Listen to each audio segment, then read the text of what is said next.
All right, let's go ahead and get to all of the chaos drama going on at MSNBC, which is really quite interesting. So I'll try to give an overall breakdown. We'll get into some of the specifics here. Joy Reid is out of the company entirely, and her primetime show canceled. Katie Fung, who was a weekend anchor, apparently out of Florida. I don't know, they had a Florida operation, didn't even know that. Anyway, she's had her show canceled. Alex Wagner, who had taken over the 9 p.m. slot from Rachel Maddow, she is out of the 9 p.m. slot, being replaced by Jen Psaki. And after Rachel has been brought back in for the first 100 days of the Trump administration, but apparently they're putting in Jen Psaki rather than Alex Wagner into that slot. Alex is going to stay with the network, but do just like, on-air correspondent kind of stuff. Eamon Moyaldeen, who is having his show taken away, but is supposed to be part of the new ensemble show. Same thing with Jonathan Capehart, supposed to be part of a new ensemble show. Joy Reid is being replaced by another ensemble show, which has more Biden and party spokespeople. This one has Alicia Menendez, whose dad is Bob Menendez, Gold Bar's Bob. You've got Michael Steele, the former RNC chair, and then you got Simone Sanders, who previously was a Kamala Harris comms person. So, there's a lot to say about these moves, but one thing is, if you didn't think it was possible for MSNBC to be any more in the tank for the Democratic Party, you were wrong, because that is what these moves basically are across the board. You're literally bringing in Jen Psaki into primetime, Simone Sanders also into primetime. You already have Nicole Wallace, Michael Steele. Like, these are all close party operatives who are given prime slots.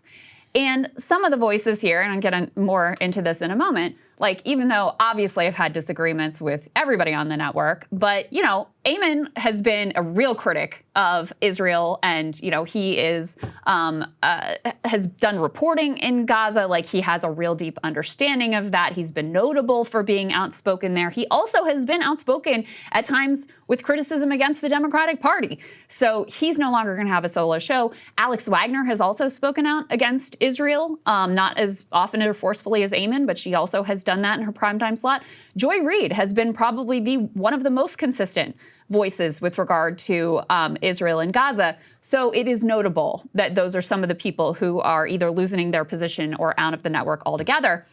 Notably, last night, and on Rachel Maddow in her primetime show, and Rachel, of course, is the big dog at the network and is very loyal to the network as well, she actually criticized them for some of these moves. Let's take a listen to how she framed it. In all of the jobs I have had, in all of the years I have been alive, there is no colleague for whom I have had more affection and more respect than Joy Reid. I love everything about her. I have learned so much from her. I have so much more to learn from her. I do not want to lose her as a colleague here at MSNBC. And personally, I think it is a bad mistake to let her walk out the door. It is not my call, and I understand that, but that's what I think. I will tell you, it is also unnerving to see that on a network where we've got two non-white hosts in primetime, both of our non-white hosts in primetime are losing their shows, as is Katie Fang on the weekend. And that feels worse than bad, no matter who replaces them. That feels indefensible, and I do not defend it. So interesting that she decided to criticize the network at all, which, again, is pretty unusual. Joy had her last show last night. Her final panel was like Rachel, Nicole Wallace, and Lawrence O'Donnell, which seemed to be like a show of support for her, whatever. So in any case, like I said, they are quelling some of the few. And Joy also was critical at times of the Democratic Party, even though she hated Bernie Sanders from the whole body language expert situation. But she has been critical of the Democratic Party at times. That will be gone. Eamon, like I said, has been critical. That will be gone. And Alex has been critical on Israel. That will be gone as well. So there you go. Yeah, but that's my thing with Rachel Maddow. It's like, what, all she sees is color? It's like, it makes a lot more sense from an ideological perspective. Yeah. They want a bunch of Biden sycophants like Simone Sanders who gets to keep her job. I hear you. But it is true. Literally every one of the people that I mentioned is a person of color. And they have, so it's not crazy to note that. Also, but that's the only thing she had to say. They do have a track record of firing, black women in particular. So Melissa Harris Perry, Tiffany Cross, Tamron Hall, and now Joy Reid. So as a network that's supposed to be progressive and supposed to be diverse, and that's the audience, a big part of the MSNBC, like the audience that remains and still watches, significant part of that is a Black viewing audience. And so, I don't think it's unreasonable to note that my direction. thing is look, when she you're a had one of progressive the lowest, network, especially. Fair. Look, within their analysis and view of the world, which is literally racial obsessed, I guess it makes sense. But what I would say is Tiffany Cross, Tiffany Cross, Joy Reid, and all those people have what in common? Terrible ratings. I mean, at the end of the day, from what I read, they asked Joy to take a pay cut, and basically she said no. So that's what I think is actually happening here. That's one of the reasons that she was canceled. So in a way, she's narcissistic. Our producer Griffin makes a good point. What, Rachel can't take a pay cut? She's only working 1 day a week for $30 million. Oh, she's in every day now. No, only for the first 100 days. For the first 100 days. Yeah, right? Yeah. So, and what, you think she's doing that for free? Or she didn't demand an extra 10 million or whatever on the top of that. So just saying, if you actually cared about any of that. But my view of this is just that they are desperate to put the ideological blinders on the situation and continue their grip and guide on the Democratic Party. I don't think it will work, just to be clear, because of the way that the liberal base is currently reacting to Morning Joe and others. And also, this is the thing about media shakeups is, yes, initially independent media and all that was very beneficial to Republicans. What, Democrats are going to sit around and do nothing about it? I mean, Midas Touch is a huge channel. I feel like I have to mention them now. If they're going to be the #1 podcast in the country, I check their channel every day and be like, all right, what are the shit libs into today? And it's all like Donald Trump humiliated on the world stage. I'm like, I guess this is what does it for the boomers and for liberals out there. Okay, but my point is that you got to take it seriously. And I don't do that in the same way with MSNBC. Yeah. So that's why I think MSNBC will ultimately fail, is because this new energy is all exploding online. That's right. On Blue Sky, on YouTube, podcast. I mean, and this is why, I still cheer independent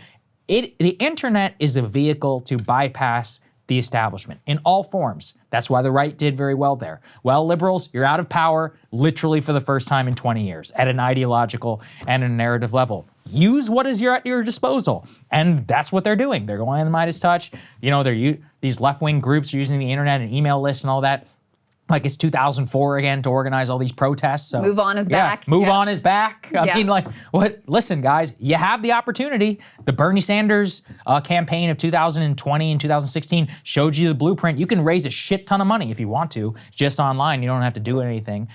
Do I think they're going to do any of this? I don't know. But my point on the liberal activism front is just that MSNBC's attempt here to keep the grips on power and all of that, it's not going to work. At the same time, I'm loving it. I hope they burn, just because I would love to see them go bankrupt. And the entire experiment has been completely ridiculous and a net negative. But overall, it is amusing on all sides. I would just say I want Joy to finally tell us the truth about her blog posts. Did you actually get hacked or not? That's the first question that I would ever ask her.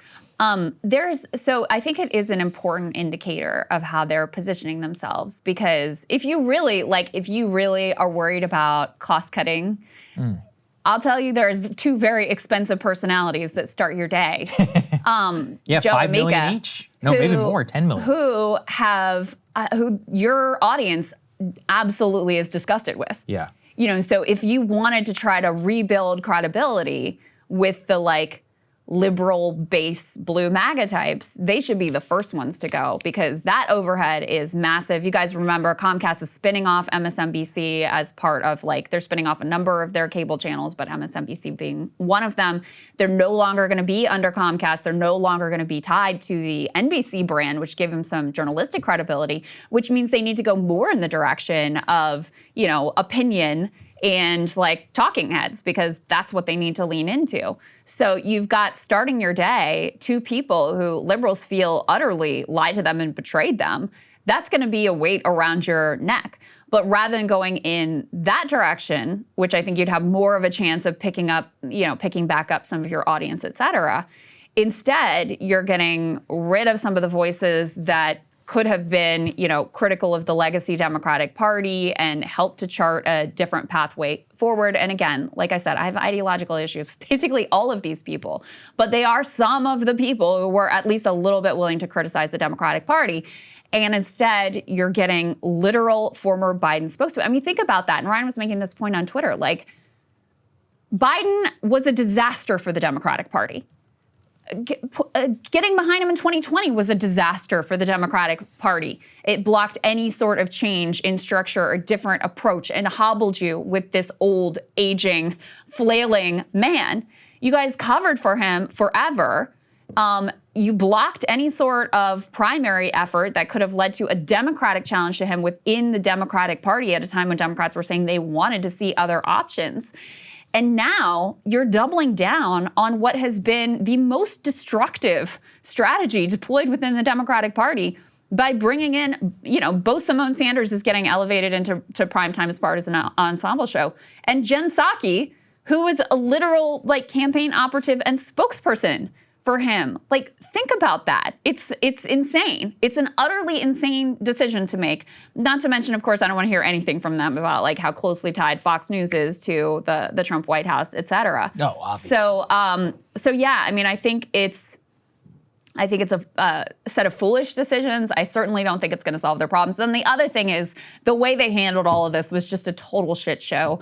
We could put E2 up on the screen. So, there was apparently a bunch of stuff leaked about Joy Reid's show getting canceled, and they're having to tell them, no, Trump wasn't a factor. That had nothing to do with it. I know that the Eamon announcement of moving him out of his own solo show into an ensemble show, that was handled in a catastrophic way. And so they're trying to play cleanup about what's going on because they know how vulnerable they are to this idea that they're bending the knee to Trump and that they're, doubling down on the failures of the past, the Democratic Party, and they won't broke any criticism of the Democratic Party, et cetera.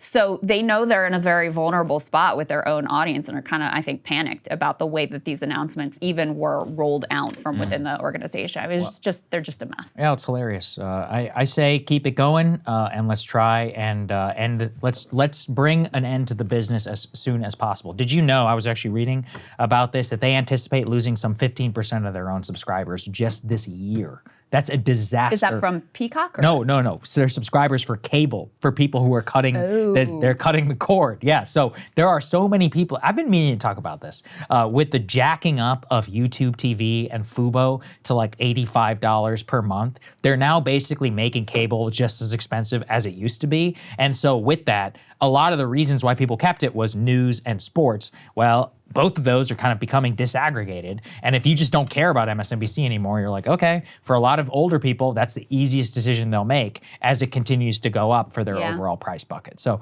existential event for the news business. Yeah. For Fox, for MSNBC, and for CNN. Yeah, I mean, I wish I remained as hopeful as you are about the independent media space, because you've seen so many creators just get captured by the similar dynamics as the mainstream media. So, I will say, I do think what is very hopeful to me is that MSNBC, CNN, Washington Post, New York Times, they do not, and I don't think they will ever have again, the grip on the liberal Democratic base that they once did. And that was so important. Mm-hmm. That really allowed them to completely control the 2020 primary and say, oh, you got to get behind Biden, and boy, did they ever. Yes. I don't think that dynamic exists anymore. Now, does that guarantee a better outcome or, an outsider takeover? No, it doesn't guarantee any of that.